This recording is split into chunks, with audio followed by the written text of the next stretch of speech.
college, because we're not always going to come through the quote-unquote traditional routes. I didn't go to film school. A lot of us haven't gone to film school. There are young people out there who have no idea that this position, that our position exists. You know who an actor is, you know who a director is, you know who a writer, you might know a producer, especially the Uber producers. But you have no idea that there is a possibility for you to be creative and earn a living and have some fun, because that's what it's all about for us, having some fun. The bench is not very deep. I appreciate that question, because it's a big part of why I get up every day, to find more young people to bring up. Again, I point to Kelsey, because she's an example of that, but there just aren't enough. And it's not that, there is the issue of filters getting in the way, but there's also the issue of awareness. And I'm just really fast, Mrs. Obama spoke at the American Institute of Architects convention in 2016, 2017, and she spoke to why there were not a lot of black architects, because not very many black children, brown children, and every other color grow up next to an architect or someone who's in their neighborhood or someone who's in their community. I was fortunate that I had that, but a lot of us don't have someone around us to look at as a mirror, to see what the possibilities are. Go ahead. Second question, I'll give away the mic. Did anybody comment on the experience with virtual production that's going on? A lot of people using the Unreal Engine to create all types of fantastic environments. And have you been affected by it so far? And are you preparing for what's coming down the line? Nice. Yeah, so it is. It's a tool, and I have done some during the pandemic. I think was the time where all of us had to put on a different hat, shift gears, and figure out what to do. I've done 2 series in Unreal, and my design job is still the same. It's just speaking to the programmer to say, hey, this is how I just want to look. So the effect is that it was just another tool that we were all kind of forced to pick up. I think that I'm speaking to all of us, right? Because I know we had to. It changes how many people can be on set. So you had to have a virtual set and things like that. It is. I love in camera. I'm glad that we can do in camera, because I love to touch the table and see what it is. And honestly, when we were going through that, it was a lot more work to make that big table real. It was just a lot. But I've had to deal with it that way, and it wasn't difficult. It was just different.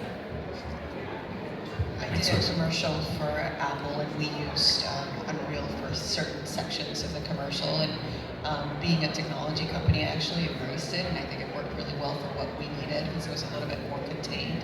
But it was also, again, during COVID, where it's like we were so constricted as to how many people could be on set. So it became a good tool at that point, but it wasn't a show, it was a commercial, so it was a lot more, a smaller project, and also less amount of time than I can imagine doing 2 shows with that.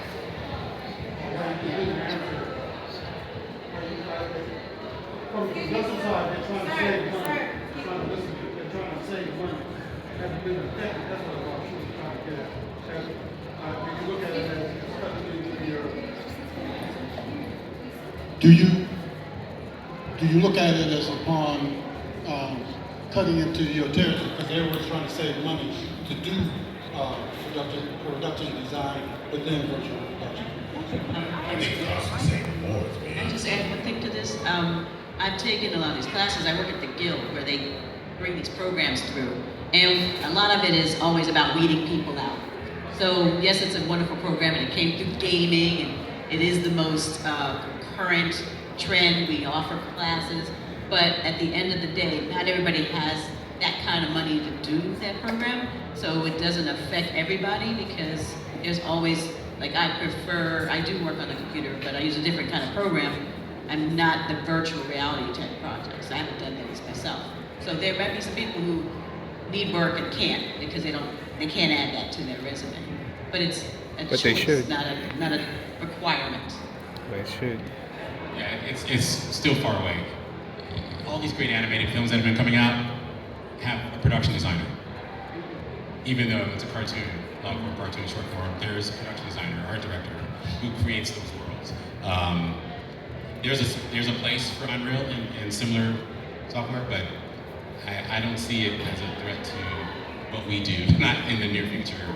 I think that there are definitely other threats to what we do, and previs, I think, is one of them. You know, I have this conversation all the time, and that's something I'd like to bring into the art department and make it a tool of the art department instead of the tool of the producer. Because what ends up happening is that once they're able to previs something, the producers, they get the budget allocation for that, right? So this is now before the production designer, or sometimes even the director, has been able to work out a scene. So let's say you don't want to shoot something the way it's already been approved by the previs way.